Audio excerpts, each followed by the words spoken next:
Bonjour tout le monde. Comment ça va ce soir, jeudi, le 26, si je ne me trompe pas présentement. Oui, le 26 mars. Ça fait déjà un bon moment, je pense qu'on est dans cette crise du coronavirus. J'avais dit que je tenterais de vous faire un live cette semaine pour un peu faire le tour de tout ce qui se passe dans l'actualité. Fait que je me branche, vous le voyez, mon environnement a changé parce que depuis maintenant quelques jours, je suis moi aussi en confinement chez moi par précaution avec ma famille. Donc, je me suis installé un petit bureau où je fais toutes mes rencontres, mes appels conférences tous les matins avec mon équipe parce qu'on est presque tous en télétravail. Donc, le bureau est fermé. On essaie de répondre aux questions. Donc, les six, on se fait des rencontres d'information. On échange toutes les questions que vous nous posez pour être capable du mieux possible de vous répondre à tous. Et après ça, ben, on part chacun de notre bar. Et moi, de mon côté, ben, j'ai mes rencontres avec l'équipe de direction du parti pour parler des enjeux à Ottawa, de ce qui se passe. Fait que ce soir, je vais tenter du mieux que je peux dans mon petit environnement, dans mon bureau, de répondre à vos questions. Je vais juste valider pour être sûr que le son est correct. Si c'est le cas, si tu peux me faire des petits thumbs up ou me l'écrire. Je suis tout seul, j'ai pas mon adjoint avec moi, il est chez lui en télétravail. Il va tenter de m'envoyer par courriel. Donc, je vais baisser les yeux de temps en temps pour regarder mon Gmail. Donc, il va m'envoyer les questions que vous me posez pour m'aider, étant donné que c'est avec mon téléphone que je me filme chez nous présentement. Donc, merci, on est déjà presque 200 présents. Je vois les thumbs up, donc le son est correct, l'éclairage est bon. Salut Tarek qui vient de se brancher, mon ami Francine qui est là. Vous le constatez, je vous disais que j'étais aussi en confinement chez nous avec ma famille. On évite les sorties. On tente à notre façon aussi de bouger, de prendre l'air. Je vous invite tout le monde à prendre une marche, à aller courir, à bouger, naturellement en gardant des distances avec les gens. Je sais que c'est tentant, je peux vous le dire, moi comme politicien, quand les gens me croisent, on dirait que le réflexe est naturel, on veut se donner la main, mais on garde nos distances, on essaye d'être respectueux, on s'en va pas au centre-ville, on reste dans nos quartiers, on fait un effort comme c'était demandé. Je pense qu'au Québec particulièrement, ça se passe très bien, malgré les cas qui rejaillissent. Mais ensemble, on devrait y arriver, je l'espère, avant l'été qui s'en vient, le printemps qui commence à montrer les couleurs du soleil. Je pense que quand il va faire beau, on va s'occuper de nos terrains. Vous le constatez aussi, bon, j'ai jamais vraiment joué au hockey, mais comme dans les séries éliminatoires, on se laisse pousser la barbe.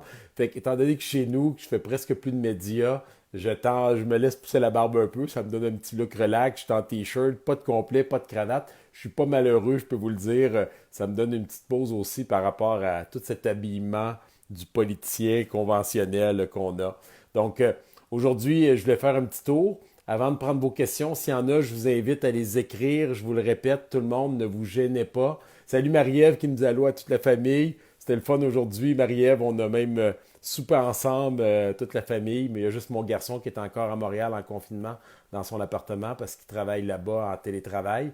Ça me permet de vous dire que quand vous êtes capable, ceux qui ont le potentiel de le faire, qui ne sont pas pris dans un congédiement ou un travail où vous avez été mis en pause temporairement, vous dire, ben, vous êtes capable d'encourager vos commerçants locaux. Je pense que c'est peut-être la façon la plus simple qu'on peut faire pour se soutenir économiquement.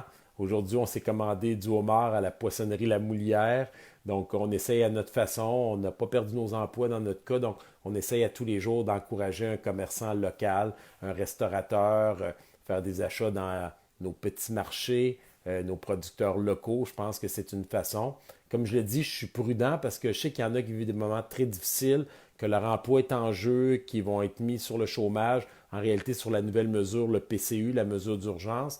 Donc, c'est pas tout le monde qui peut, mais je vous répète, mes amis professeurs, les fonctionnaires, les gens qui ont encore un emploi dans leur entreprise, bien, si vous pouvez faire un petit effort supplémentaire pour encourager les commerçants locaux qui sont ouverts, je suis convaincu que ça peut faire une différence au bout de la ligne.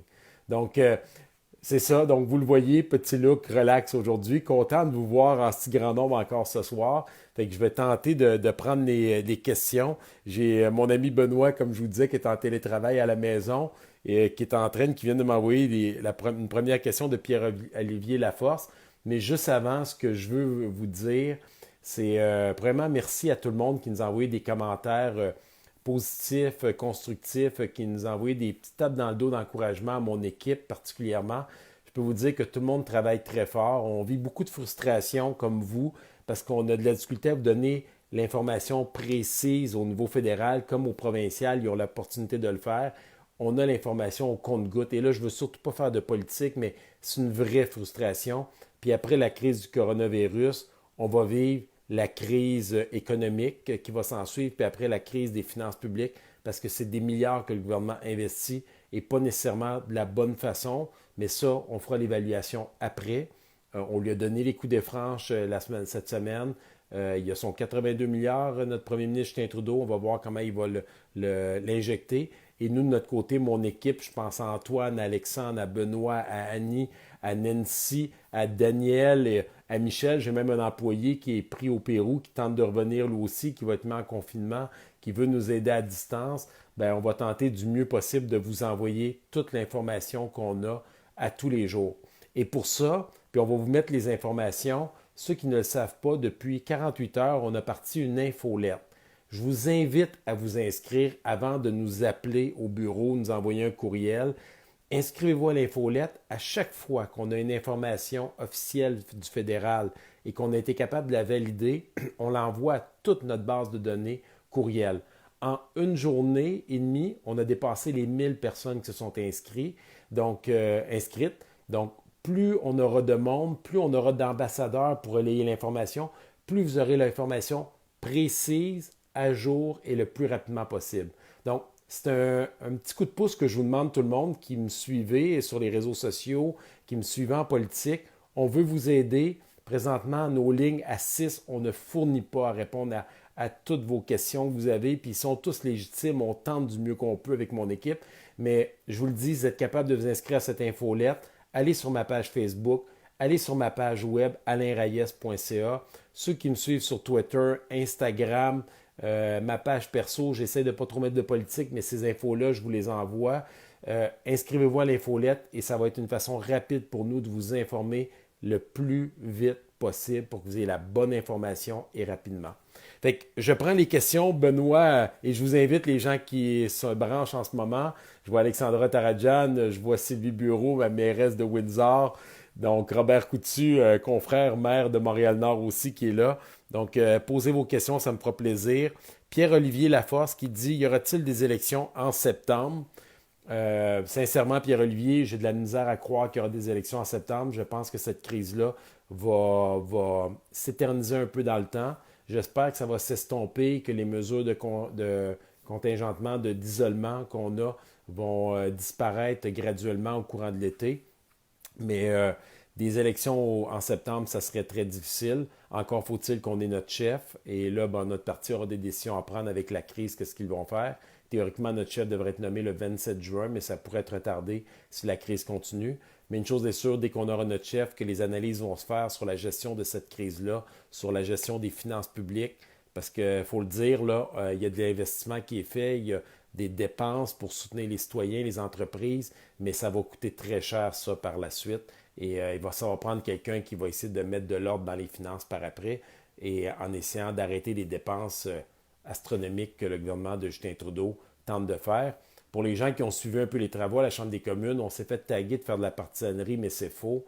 Le gouvernement a tenté, dans ce mouvement de solidarité de tous les partis, de lui autoriser de dépenser sans nous rendre des comptes son 82 milliards. On avait été convoqués, tout le monde a participé à ça, mais ils ont tenté de nous rentrer dans ce projet de loi un élément, un article faisant en sorte que pendant les 21 prochains mois, donc jusqu'au 1er janvier, imaginez 2022, que le gouvernement aurait eu les coups des franges pour prendre toutes les décisions qu'il voulait pour augmenter les impôts, pour dépenser. Ce qui aurait été complètement révoltant, inconstitutionnel tout simplement, antidémocratique. Ça ne s'était jamais fait, même en temps de guerre dans le passé. Donc, on a réussi pendant toute une nuit de négociation. On avait deux de nos députés du Québec, particulièrement, je tiens à saluer Pierre Paulus et Luc Berthold, qui ont travaillé très fort pour éviter ce chèque en blanc que Justin Trudeau a tenté de glisser en essayant de nous faire mal paraître, nous les conservateurs. Mais au bout de la ligne, ça a fonctionné, malgré que le Bloc supportait les libéraux et le NPD supportait les libéraux. Donc, on est très fiers de ce petit gain-là. Puis en même temps, on a donné les ressources à Justin Trudeau pour qu'il puisse faire son travail jusqu'au 30 septembre avec obligation de rendre des comptes à la Chambre des communes, au Comité des finances publiques et au Comité de la santé. Donc, pour nous, c'est un gros gain comme parti d'opposition qui essayons de faire notre travail du mieux qu'on peut. Donc, Pierre-Olivier, c'est de la force, nécessairement, comme je le dis, j'ai de la misère à croire qu'on va tomber en élection en septembre. Si c'est le cas, ben, on verra à ce moment-là. Marie-Ève Jutra, salut Marie-Ève, une enseignante que je connais bien. Allô Alain, j'attends mes résultats de dépistage depuis 7 jours. Pourquoi est-ce si long? Sincèrement, ça ne devrait pas être le cas, Marie-Ève. Tu aurais dû avoir tes résultats. D'après les informations que François Legault nous dit, aujourd'hui, ça devrait être en dedans de 48 heures. On sait qu'il y a eu 27 000 cas qui ont été faits. On est la province par habitant qui faisons le plus de tests de dépistage présentement, mais c'est pas logique et je comprends que tu dois être extrêmement inquiète. Tu n'es pas seul dans cette situation-là.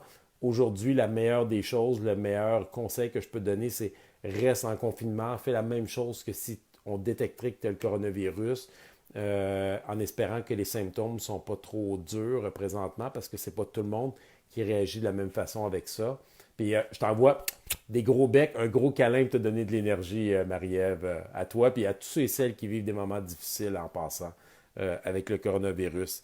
Véronique Laprise, salut Véronique, qui me dit, dis-nous, que penses-tu de ce qui s'est passé à la Chambre cette semaine et ton avis sur le comportement de Blanchet? Donc, ce que j'expliquais tantôt, je vais revenir vite là-dessus, c'est que les libéraux ont tenté de nous glisser dans la gorge en cachette en essayant de faire passer les conservateurs des méchants. Donc, un élément en même temps qu'on débloquait les sommes d'argent pour lui donner les coups des franges pour les 21 prochains mois. Et Véronique fait référence à Yves-François Blanchet qui, lui, en partant, a dit oui, a essayé de faire passer les conservateurs comme si on faisait de la petite politique. Imaginez-vous que le soir, pendant les négociations, il y a eu 3 rondes de négociations avec le gouvernement qui, en passant, tout s'est passé et rien n'a été retardé parce que les sénateurs rentraient le lendemain à 10 heures. Donc, les seuls qui ont payé, là, c'est les députés qui étaient présents en confinement au Parlement pour essayer de négocier. La ronde 2, la ronde 3, le Bloc n'était pas présent. Jack Missing était là pour le NPD. Les ministres fédéraux étaient présents. Naturellement, Justin Trudeau est en confinement chez lui, il n'était pas là. Ministre des Finances, la vice-première ministre Pablo Rodriguez, le lieutenant politique du Québec et leader du gouvernement. Andrew Scheer était là, nos députés étaient là. Les seuls qui étaient absents des négociations, c'était le Bloc québécois qui se pète les bretelles de dire qu'il défend les intérêts du Québec. Donc, c'était assez fou et anecdotique. Les gens qui sont sur Twitter ont pu le voir. Il restait dans les députés du Bloc seulement un député à la Chambre des communes. Et lorsqu'il y a des interventions, je vous compte ça, souvent on partage notre temps parce qu'il y a beaucoup de monde qui veulent s'exprimer, partager le point de vue de leurs citoyens lorsqu'on parle. Donc, on dit toujours au début de nos interventions, j'aimerais partager mon temps avec un autre député que l'on nomme par sa circonscription, parce qu'on ne peut pas les nommer par leur nom. Et le député du Bloc qui était là s'est retourné à dire, je voudrais partager mon temps. Puis là, en tournant sa tête, il a remarqué qu'il était tout seul à la Chambre des communes. Donc, il s'est excusé en disant que malheureusement, il va devoir continuer à parler seul. Donc, ça vous démontre un peu comment le Bloc était complètement déconnecté par rapport à ça. Cela étant dit, les décisions ont été prises, le gouvernement a l'argent. L'idée première, c'est de collaborer, c'est de soutenir les individus, soutenir les entreprises pour les aider à passer ces moments difficiles. Et Dieu sait que ça va être difficile, on le sait. Il faut arrêter de laisser croire aux gens que ça va être facile, ce qu'on va vivre. Le gouvernement tente du mieux qu'il peut. Là, on jugera après. Est-ce que ça a pris trop de temps de prendre des décisions, fermer les frontières, débloquer les sommes, donner l'information aux gens? Je crois que oui. On fera l'évaluation, puis vous, comme citoyen, à la fin, vous trancherez s'il mérite de continuer à gouverner lors de la prochaine élection. Donc, je prends autre série de questions que m'a envoyé mon ami. Donc, je répète, j'essaie du mieux que je peux. Mon ami Benoît, mon responsable des coms, est chez lui. Il regarde ce que vous m'écrivez, il me retranscrit ça. Dans le contexte actuel, donc, Joanie Marchand. C'est de l'eau Perrier. Je vais prendre une coupe de vin après, quand je vais avoir fini, je vais relaxer après. Dans le contexte actuel, est-ce qu'il est prévu d'améliorer les conditions salariales des anges gardiens, considérant qu'eux sont obligés d'être auprès de la clientèle vulnérable et que certains des anges gardiens ne feront pas beaucoup plus que le 2 000 prévu par le programme du gouvernement? Merci. Donc, Joanie Marchand, Premièrement, je tiens à dire, c'est un dossier qui est purement provincial. C'est une décision du gouvernement provincial, le système de santé. Quand on parle des anges, on parle de tous ceux et celles qui travaillent dans le système de santé. François Legault, comme ça, le docteur Arruda aussi. Moi, j'ai envie de grossir cette liste-là en pensant aux ambulanciers, aux pompiers, aux policiers, aux éducateurs qui tiennent le fort pour garder les enfants des autres et tous ceux et celles qui tiennent notre économie, mais principalement, on peut penser aux préposés, particulièrement ceux qui font le ménage des hôpitaux, présentement sont pénalisés parce que l'aide du gouvernement du 2 000 par mois pendant 4 mois est à peu près l'équivalent du salaire qu'ils font. Aujourd'hui, si je ne me trompe pas, François Legault a dit qu'il travaillait sur une prime pour faire en sorte que ça soit intéressant pour ces gens-là de rester parce que Dieu sait qu'on en a besoin dans les hôpitaux. Mais ça, ben, c'est le gouvernement provincial qui va devoir décider. Les négociations ont été mises en pause pendant la crise, mais après, je suis convaincu que les gens de la santé vont tenter à leur façon d'améliorer leurs conditions. Fait que je ne veux pas me mêler de ça, vous comprenez. C'est des enjeux majeurs.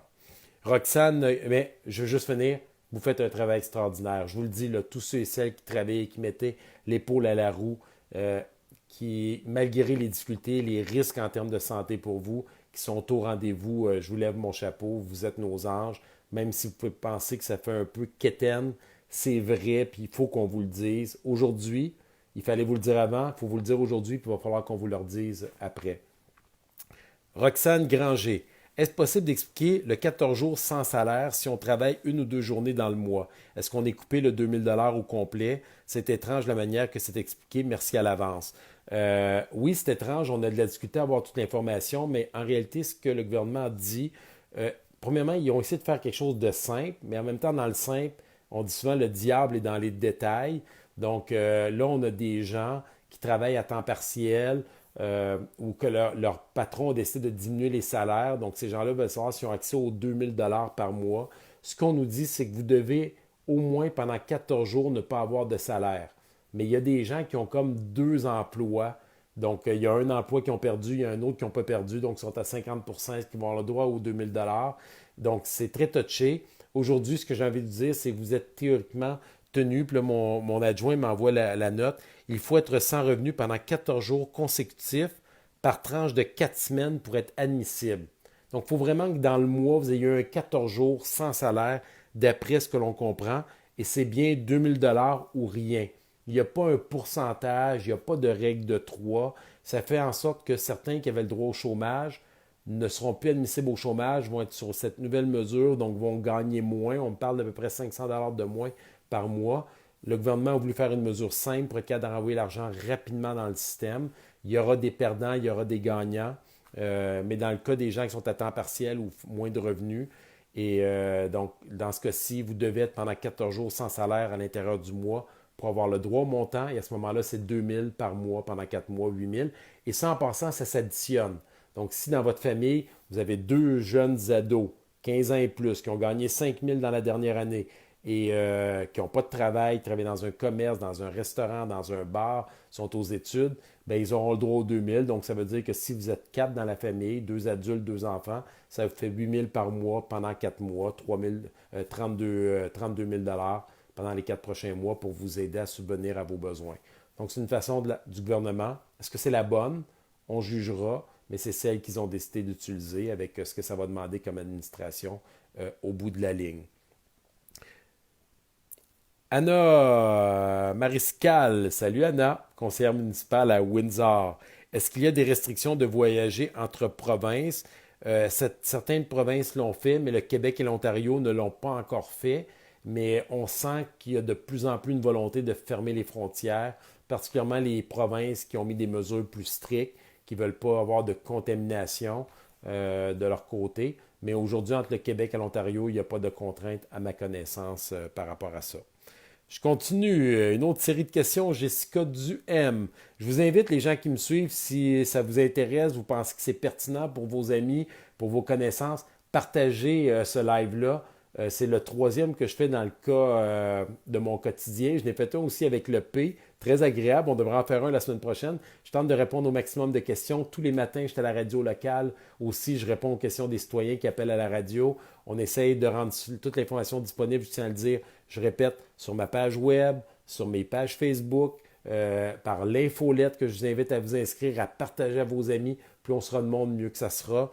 Donc, c'est le meilleur moyen qu'on a trouvé avec mon équipe, en plus de répondre naturellement au téléphone, au courriel, au messenger, au texto. Je vous le dis, là, c'est non-stop, c'est 12 heures par jour chacun là, qu'on met là-dessus, minimalement. Jessica Duhem, si je peux avoir l'aide du fédéral, car j'ai été en arrêt pour maladie pendant 14 mois, est-ce que je retournerai au travail la semaine du 16 mars et que j'ai perdu mon emploi, que puis-je faire? Euh, Bon, c'est une bonne question. Donc, je reprends là, pour être sûr, là, si je ne peux avoir l'aide du fédéral car j'ai été en arrêt pour maladie pendant 14 mois et je retournais au travail la semaine du 16 mars et que je perds mon emploi, théoriquement, si vous perdez votre emploi à cause du coronavirus que l'entreprise a fermé, vous allez avoir le droit aux 2000 même si vous n'avez pas accumulé le nombre d'heures du chômage. Donc, c'est vraiment une mesure exceptionnelle qui a été mise en place pour soutenir tous les travailleurs autonomes, les étudiants, ceux qui perdent leur emploi. Donc, vous oubliez l'assurance chômage. Si vous avez appliqué, ça va basculer automatiquement dans cette nouvelle mesure. Donc, rétroactif à partir du 15 mars. À ça, au mois de mai, vous allez avoir le retour de la TPS, ceux qui ont le droit, donc dépendamment de votre revenu, 400 $ par personne seule ou 600 $ par couple. Et l'allocation canadienne, pour ceux qui ont des enfants, on parle de 350 $ par enfant qui va être bonifié. Je ne veux pas dire de niaiserie, mais il me semble que c'est une shot au mois de mai que ça va être fait pour envoyer de l'argent dans le système. Le principe, c'est aider à court terme, le temps que la crise s'estompe, le temps que la courbe s'aplanisse, le temps que l'économie reparte et aussi le temps qu'on trouve un vaccin ou un remède contre ce virus-là. Patrick Paquette, si on décide de rester à la maison, excusez-moi, je reprends mon souffle. Si on décide de rester à la maison, malgré que l'employeur qui veut continuer un service essentiel, ai-je droit de quitter sans être pénalisé? Oui. On appelle ça un départ volontaire, mais ça va vous priver de vos prestations. Donc, si votre employeur veut vous garder au travail, vous quittez de vous-même, c'est un choix personnel. Ce n'est pas dû au coronavirus. Donc, à moins que vous soyez malade, mis en quarantaine, vous arrivez de vacances, puis vous êtes mis en quarantaine par le gouvernement. Mais les gens qui ont annoncé à leur employeur qu'ils vont faire plus en étant à la maison, en ayant le 2000 $, vous prenez un risque, là. Peut-être que ça va passer dans les mailles du filet, mais je vous le dis, vous prenez un risque. Ça ne veut pas dire que vous allez retravailler quand ça va repartir non plus après. Donc, ça peut créer de la frustration, mais c'est ça la réalité. Salut à tout le monde qui se branche. Je vois Charles Lemieux, je vois Jocelyne Bergeron, je vois Sharon Giroir, André Danjou. Donc, vous êtes plus de 200 en direct. Ça roule sans arrêt. Donald Constant.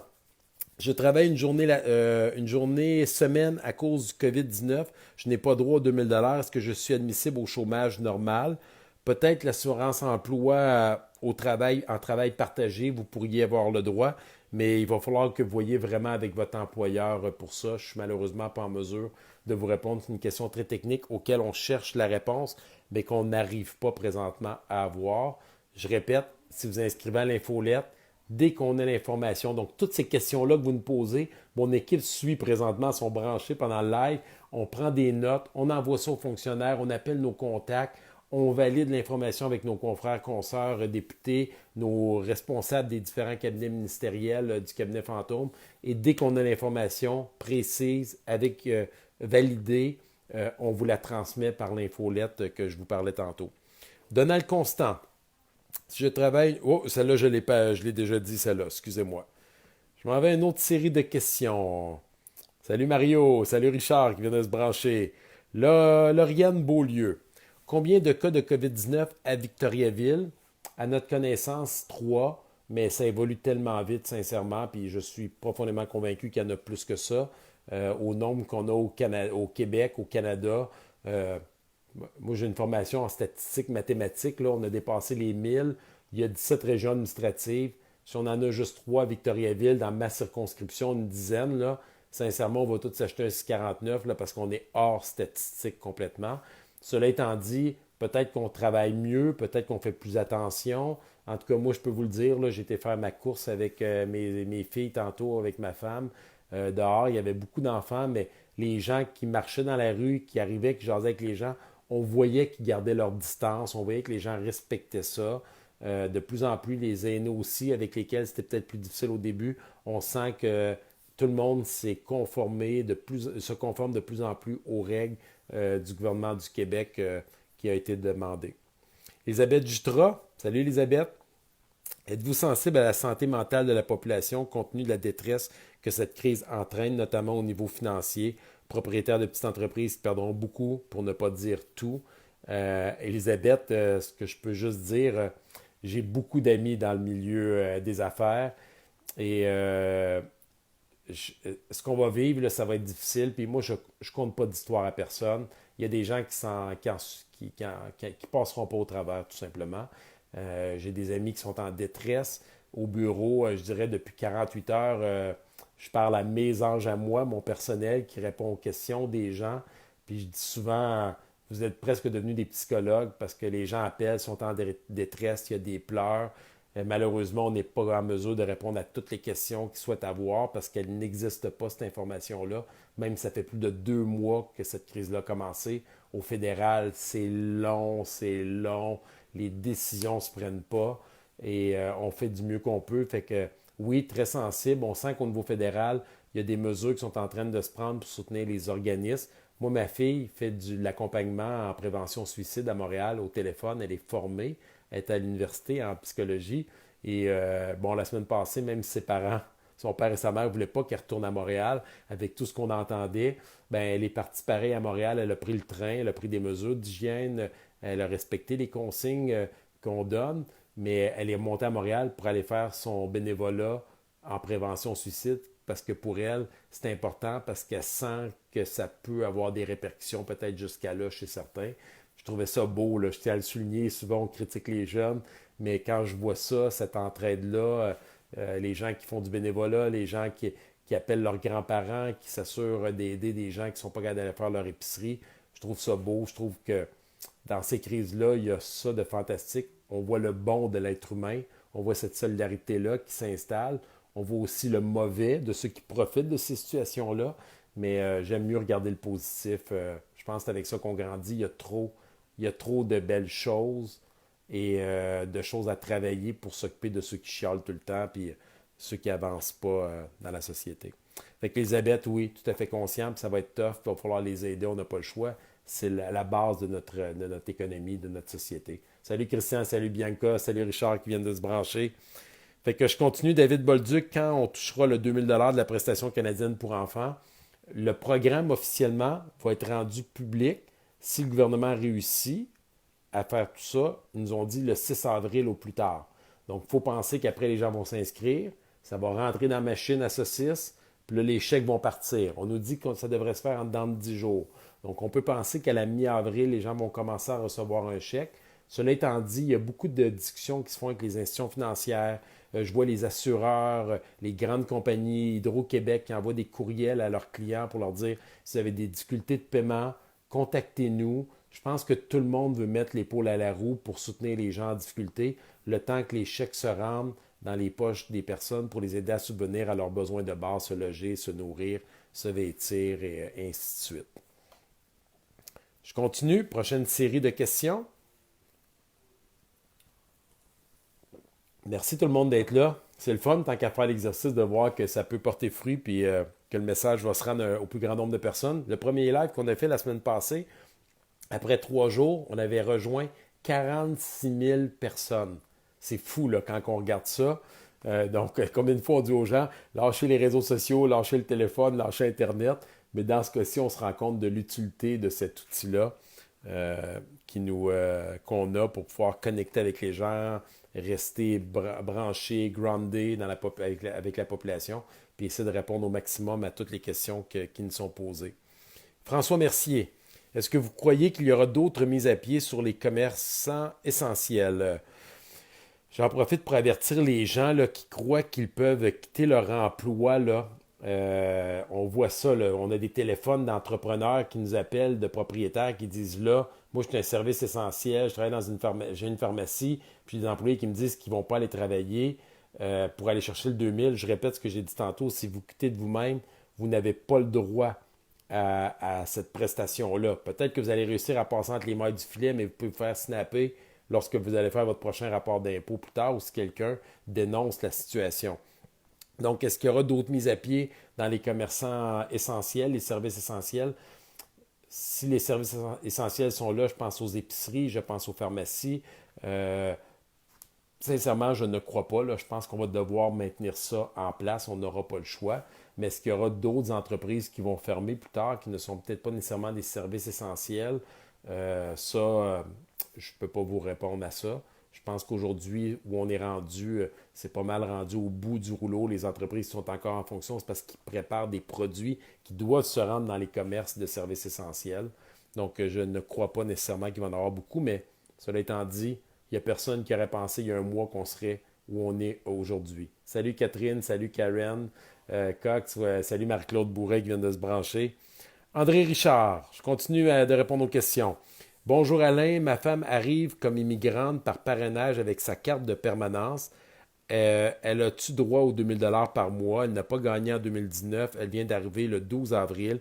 Quelles ressources sont disponibles pour elle?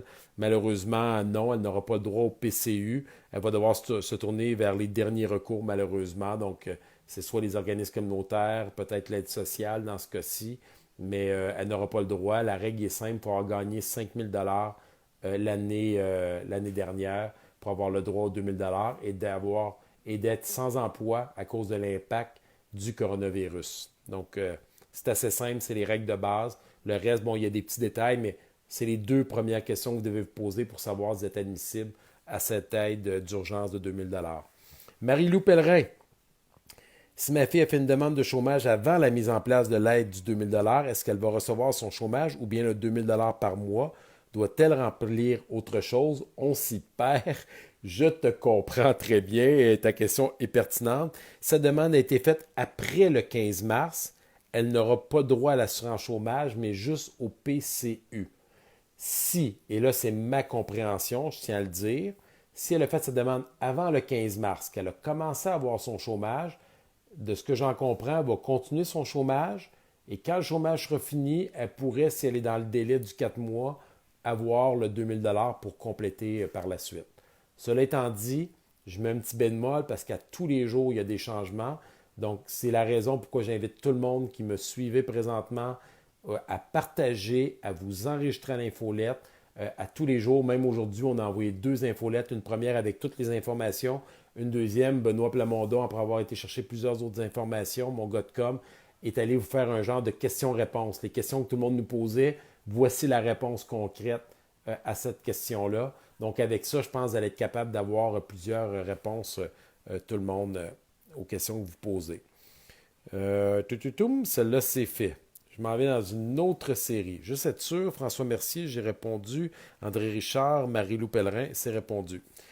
Saïd Abdeselam, est-ce que les travailleurs étrangers temporaires qui sont arrivés environ 4 mois sont admissibles aux 2000 $ seulement s'ils ont gagné 5000 $ depuis leur arrivée? C'est aussi simple que ça. Je reviens à la base.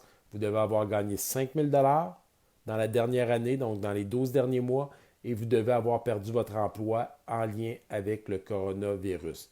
Si c'est le cas, vous êtes éligible aux 2000 $ par mois pendant 4 mois, rétroactif au 15 mars.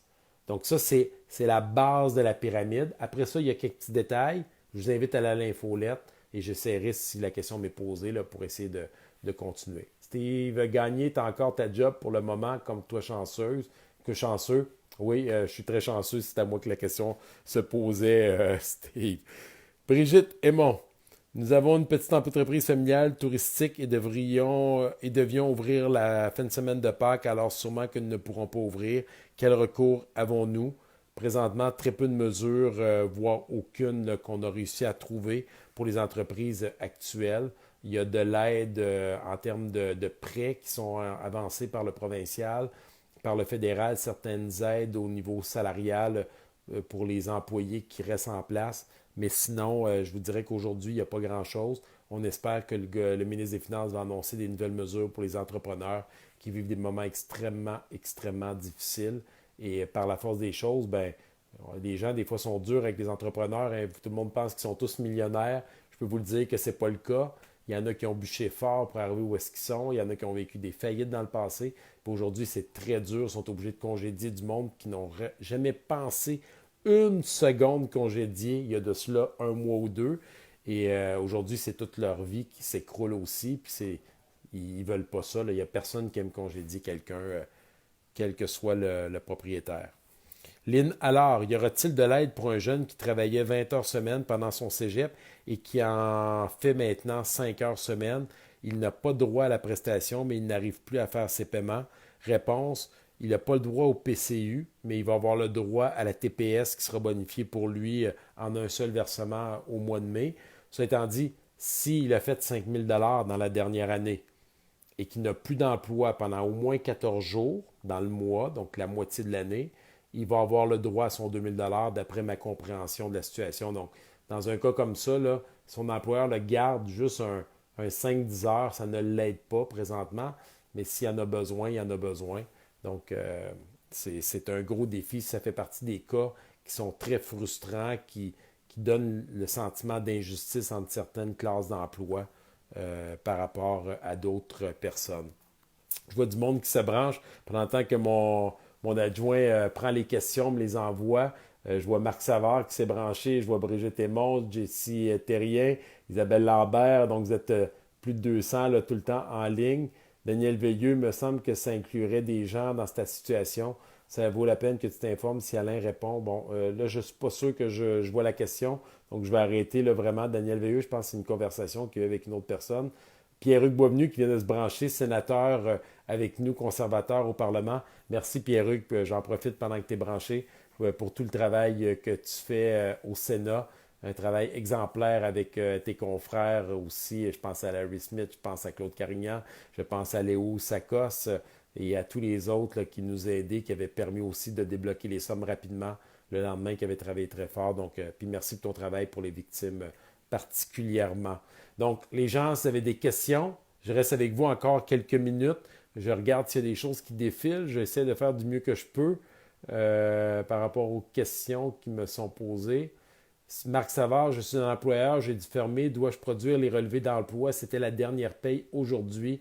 Marc Savard, ce qu'on nous dit, c'est qu'à partir de maintenant, il n'y a plus d'obligation de faire des relevés d'emploi parce que les gens rentrent dans le PCU, ce qu'on appelle le 2 000 d'urgence là, par mois. Les gens vont devoir les s'inscrire, vos employés, à partir du 6 avril sur le logiciel. On va le rendre disponible. J'invite encore les gens, je ne le répéterai jamais assez, de vous inscrire sur l'infolette. Et donc, dès qu'on aura l'information, les liens, on va vous les faire parvenir. Donc, à ma connaissance, Marc, tu n'as pas besoin d'envoyer de relevé d'emploi à partir de maintenant si tu as été obligé de congédier malheureusement tes employés. Je prends une nouvelle série de questions qui viennent de m'arriver. Je vais prendre juste une petite gorgée si vous me permettez.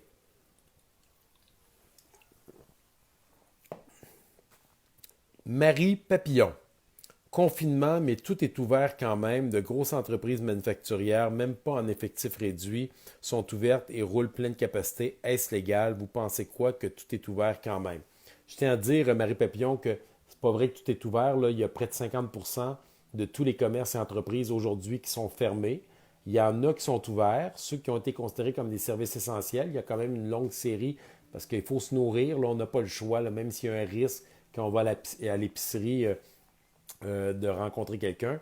Puis il faut penser à toutes les manufactures qui créent, qui fabriquent les produits en termes de santé. Les demandes des gouvernements, il y a un gros appel d'offres qui a été fait au Canada pour les entreprises qui pouvaient fournir des vestes pour les travailleurs de la santé, des masques, des produits d'hygiène.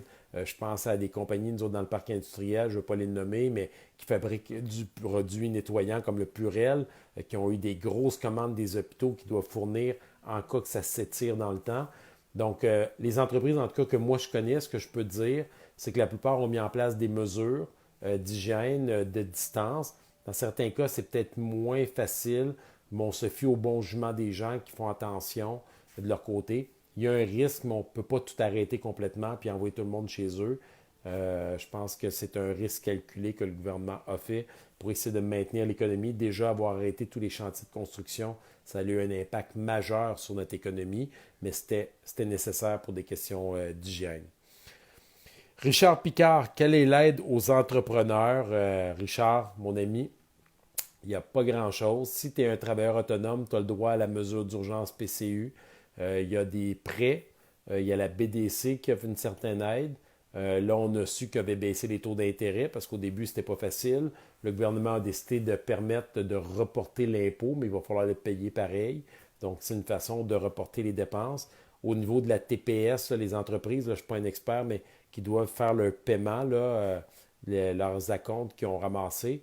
À notre connaissance, il n'y a pas de report. Ça, c'est une grosse lacune. Le Parti conservateur, en passant lors du débat d'urgence pour débloquer les sommes, a mis beaucoup de pression sur le gouvernement pour aider les petites et moyennes entreprises qui représentent 85-90% de toute notre économie au pays et particulièrement dans les régions. Sincèrement, s'il y a un reproche, je pense, qu'on doit faire au gouvernement en ce moment, c'est de ne pas avoir mis des mesures réellement. Même au niveau de l'aide, plusieurs personnes ont reproché au gouvernement de ne pas avoir donné l'argent directement aux entreprises pour que eux les aider à subventionner. Donc, au lieu de donner le 40-50% de montant d'argent, le 2000, s'il avait donné à l'entreprise en échange de garder l'employé au travail, ben ça aurait été plus simple, moins de paperasse gouvernementale, moins de fonctionnaires, avec tout ce que ça comporte en termes de coûts financiers, beaucoup plus rapide de faire des paiements, on maintient les emplois en place, ou en tout cas plus d'emplois. Donc, il y avait d'autres mesures, mais ça a tellement pris de temps au gouvernement de se mettre en branle que les entreprises étaient déjà fermées. Donc là, aujourd'hui, c'est trop tard, même s'ils voudraient virer ça de bord, trop tard à cause du délai en réalité. Puis c'est là que je dis que l'après-crise, on va évaluer cette gestion-là de ce gouvernement-là. Et là, ben, peut-être qu'il y aura des contre-coups politiques à ça. Je défile. Question suivante. Tom Mayer. Alain, les psychologues sont dans une impasse. Plus de travail, mais doivent prendre les quelques heures aléatoires en télétravail. Mes revenus minimes ont-elles droit aux 2000 seulement si vous avez passé 14 jours sans revenus. Donc, la règle, je la répète, vous ne devez pas avoir de travail pendant au moins 14 jours dans le mois et vous devez avoir gagné au moins 5000 l'année dans les 12 derniers mois pour avoir le droit aux 2000 Après ça, il y a quelques petits détails, mais à la base, la question que vous devez tous vous poser, c'est est-ce que j'ai gagné 5000 l'année passée, quel que soit votre statut? Travailleur autonome, étudiant, employé d'une usine, quel qu'il soit, et que pendant 14 jours dans le mois, donc au moins pendant la moitié du mois, vous n'avez pas eu de salaire. Et à partir de là, tout le processus s'enclenche, il faut s'enregistrer, puis les chèques devraient aller directement sans trop de questions par la suite. Je continue. J'en prends encore quelques-unes, puis après ça, ben, on fera un autre live, j'ai l'impression. Je ne pensais pas avoir autant de questions ce soir. Sonia Leblanc. J'ai perdu mon travail juste avant Noël pour manque de travail. Avec la situation actuelle, il est certain que je n'aurai pas d'appel pour retourner au travail avant un bon bout encore. De plus, maintenant, mes enfants sont à la maison. Je n'ai pas de chômage car je n'avais que 459 heures d'accumuler, 6 000 de revenus. Est-ce que j'ai droit aux 2 000 D'après ma compréhension, la réponse est oui. Si vous avez fait plus de 5 000 l'année passée, vous n'avez pas d'emploi à cause de la situation, vous allez, d'après moi, pouvoir vous enregistrer. Je dis ça avec un bémol. Vous allez aussi avoir le droit à la TPS puis à l'allocation. Vous dites que vous avez des enfants, l'allocation familiale, la bonification qui va vous être donnée pour essayer de vous donner un petit coup de pouce pendant cette période-là, le temps que cette crise s'estompe. Carl Potvin, salut Carl. Amélie Ross est là. Manon Brassard. Et je continue. Coralie Picard, Guillaume Mercier, Ludovic Lavallée. Salut Ludovic, un super joueur de soccer en passant. Camille Grenier. Les fonctionnaires vont-ils tomber en effectif réduit, eux aussi, pour faire leur part? À ma connaissance, la réponse est non. Au contraire, je peux vous dire qu'en ce moment, que ce soit au niveau les gens des passeports, entre autres, sont réaffectés. Donc, tous les employés fonctionnaires au niveau fédéral, à ma connaissance, qui ne sont pas utiles dans leur département, ont été réaffectés pour aider les départements, pour envoyer les chèques le plus rapidement, puis pour aider à répondre aux questions des citoyens. Donc, à notre connaissance, c'est le travail qui est en train qu'a mis en place le fédéral, avec délai, je tiens à le dire encore, mais qu'ils ont fini par commencer à mettre en place un peu partout. Manuela. Les étudiants, ça va marcher comment pour leur loyer, etc. Est-ce que le régime de prêt et bourse va continuer jusqu'en mai? Le PCU, si on se rapporte aux critères, si les étudiants ont travaillé, ramassé au moins 5 000 dans les 12 derniers mois, ils vont avoir le droit aux 2 000 pendant 4 mois. Donc, ça fait un 8 000 pour les soutenir.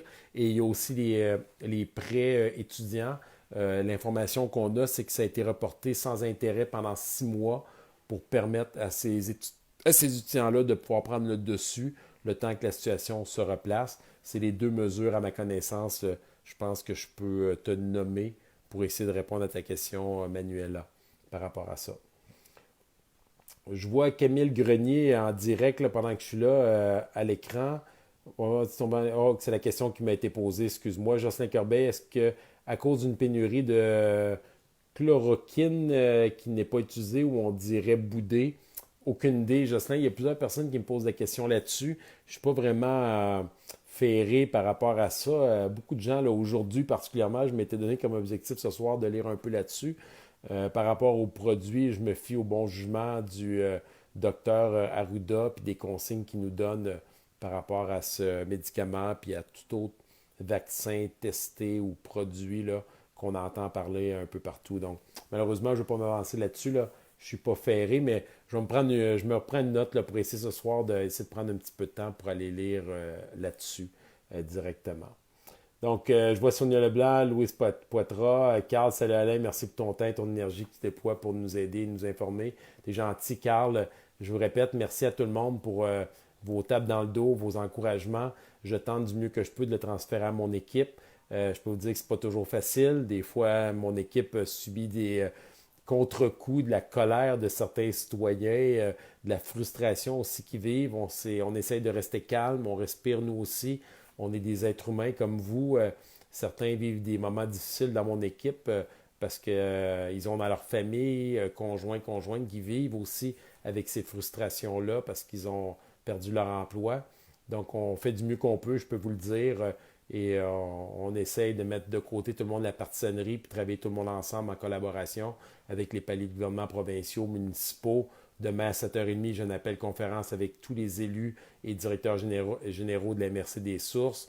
D'habitude, le lundi, c'est avec les maires de la MRC d'Arthabasca et de l'ERAB, conjointement avec les députés provinciaux. Même chose au niveau de la MRC des Sources. Donc, on essaye de s'entraider, d'envoyer de l'information du mieux qu'on peut. On espère que ça va peut-être faire une différence pour tout le monde. Je finis là-dessus. Comme je disais au début, pour ceux qui ont embarqué plus tard, vous le voyez, votre député fédéral se laisse un peu aller. Il a laissé le complet cravate, il est en T-shirt, il s'est installé chez lui à la maison, en confinement comme tout le monde, pour donner l'exemple. Toute mon équipe est en télétravail. Je vous répète, mon souhait où je vous demande de vous inscrire à mon infolette, les gens qui veulent de l'information, c'est la façon pour nous la plus rapide de vous informer. Chaque fois qu'on a une information nouvelle qu'on a pu vérifier, on la lance dans l'infolette pour créer ce spin-là, si on veut, ce déploiement-là, déploiement de l'information pour que vous l'ayez le plus vite possible. Vous allez chercher l'argent que vous avez droit pour vous aider à passer cette crise-là. Et sinon, ben, je vous répète, on est sur Facebook par courriel à alain.rayes@parme.gc.ca. Numéro de téléphone aussi au 751-1375. Vous pouvez aller sur mon site web alainrayes.ca. Les gens qui sont sur Twitter, vous pouvez aussi LinkedIn. Mon équipe, chacun a une responsabilité pour répondre aux courriels, pour répondre aux messengers, pour répondre au téléphone. J'ai 2 personnes à temps plein le jour pendant la semaine qui répondent à tous les appels téléphoniques. Ce qu'on vous demande simplement, c'est l'effort d'aller voir sur les documents premiers, sur l'infolette, sur la page web, pour essayer d'aller chercher vous-même l'info. Et nous, on va tenter de vous diriger du mieux possible dans les sites officiels du gouvernement. Dans certains cas, ça peut prendre du temps avant d'avoir la réponse, mais c'est notre réalité. On est prêt avec ça. Je vous rappelle que l'année passée, à la même période, la semaine passée, il y avait eu, il y a un an, 27 000 demandes d'assurance-emploi. Puis juste la semaine passée, il y a eu près d'1 million, excusez-moi, de demandes d'assurance-emploi. Ça, c'est sans compter ce qui se rajoute aujourd'hui. Donc, on vit tous cette situation-là. On va tous travailler très fort pour qu'on puisse en sortir ensemble. Et je vais citer mon ami Stéphane Pinsonneau qui a fait une belle vidéo avec un paquet de personnalités de la région et qui s'intitule « Ça va bien aller ». Ensemble, ça va être tough. On va s'en rappeler longtemps de cette crise-là, mais c'est ensemble qu'on va passer au travers. Lâchez pas tout le monde. Je vous envoie un gros câlin, des becs, et je n'ai pas le droit de vous toucher, de vous donner la main, puis de vous dire de ne pas lâcher, puis on va continuer à être là pour vous supporter. Bonne soirée à tous. On est jeudi. Demain, c'est vendredi. Je sais que vendredi passé, plusieurs personnes se sont fait des FaceTime, des lives pour faire un chin. Demain, si tout va bien, je vous donne rendez-vous. Je vous donne le in, 5 heures sur ma page Facebook. Je vais partir un live. Puis là, ce que je vous invite, tout le monde, c'est vous trouvez vos amis autour de vous, vous ouvrez une bière, vous ouvrez une coupe de vin, vous ouvrez un Pepsi, vous ouvrez un verre d'eau, puis on se fait un chin, prenez-vous une photo, prenez-vous une petite vidéo, on va se partager ça tout le monde ensemble pour se faire un petit moment de bonheur dans ces moments difficiles que l'on vit tous. Donc 5 heures demain, c'est un rendez-vous sur ma page Facebook. Je vais partir ça, 5 minutes maximum, pour se souhaiter une belle fin de semaine tout le monde, pour essayer de changer d'air, se mettre un sourire dans le visage. La vie est quand même belle, on est en santé, puis on va soutenir ceux qui ont plus de difficultés. Bye bye tout le monde, lâchez pas. Bye.